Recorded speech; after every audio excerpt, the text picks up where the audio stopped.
Nah, berarti sudah paham semuanya ya tentang apa yang sudah kita pelajari pada pertemuan kali ini tentang persebaran flora di Indonesia. Sudah paham? Sudah, Bu. Baik, kalau sudah paham, berarti Ibu ingin menguji kemampuan kalian dengan memberikan beberapa pertanyaan sebagai bahan evaluasi pada pertemuan kali ini. Sudah siap semuanya? Siap, Bu. Baik. Di Indonesia kan dibagi menjadi 3 bagian ya persebarannya, yaitu Indonesia Barat, Tengah, dan Timur. Nah, tentunya memiliki perbedaan ciri-ciri atau karakteristik yang sangat berbeda di setiap daerahnya. Nah, pertanyaannya Ibu, apakah perbedaan persebaran flora di Indonesia bagian Barat dengan Indonesia bagian Timur? Ada yang bisa menyebutkan perbedaannya? Saya, Bu. Ya, Mbak Aura silahkan. Jadi, persebaran wilayah flora di Indonesia itu di bagian barat sendiri dinamakan flora paparan Sunda, yaitu memiliki sedikit jenis tumbuhan matoa atau Pometia pinanta. Yang kedua, terdapat jenis berbagai tumbuhan yang sejenis dengan nangka atau Arctopus spp. Yang ketiga, tidak ada hutan kayu putih atau eukaliptus. Yang keempat, tidak ada tumbuhan jenis sagu. Yang kelima, terdapat berbagai jenis tumbuhan rotan. Dan yang keenam, sangat banyak tumbuhan jenis miranti-mirantian.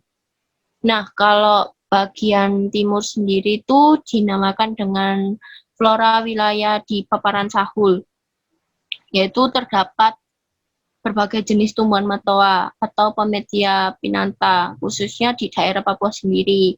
Yang kedua, tidak ada tumbuhan jenis nangka. Yang ketiga, banyak terdapat tumbuhan kayu putih. Yang keempat, banyak terdapat tumbuhan sagu. Yang kelima, jenis miranti-mirantian yang tumbuh di sana itu kurang lebih 25 jenis. Dan yang keenam, tidak memiliki hutan rotan atau tumbuhan rotan. Seperti itu. Ya, baik sekali ya. Sudah jelas semuanya dijelaskan oleh Mbak Aura tentang perbedaan flora di Indonesia bagian timur dengan Indonesia bagian barat. Nah, kemudian pertanyaan yang selanjutnya, flora di dunia biasanya itu dipengaruhi oleh beberapa faktor sehingga di setiap daerahnya memiliki perbedaan. Ada yang bisa menyebutkan faktor apa sajakah itu? Ada yang bisa? Saya, Bu. Ya, silahkan Mbak Aura lagi.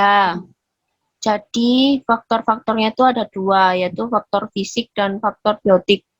Di mana faktor fisik sendiri itu memerlukan sebuah adaptasi dengan lingkungan di mana flora tersebut dapat hidup dan berkembang biak.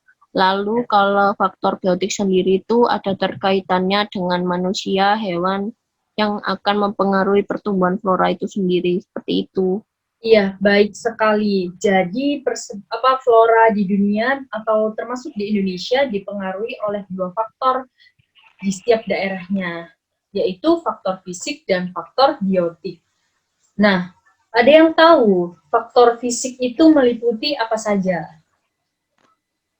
Jadi, faktor fisiknya itu meliputi seperti iklim, suhu udara, tanah dan relief, air, xerophyta, hidrofita, mesofita, dan geologi.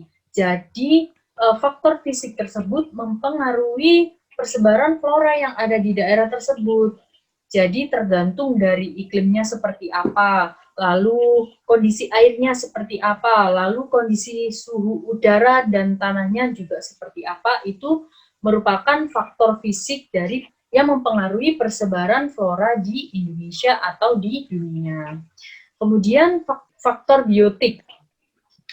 Faktor biotik di sini itu seperti hewan dan manusia ya, yang hewan mampu berperan dalam persebaran flora karena membawa biji flora. dan membawanya ke tempat lain sehingga biji tersebut bisa tumbuh di tempat lain. Jadi faktor biotiknya itu seperti hubungan antara hewan dengan manusia.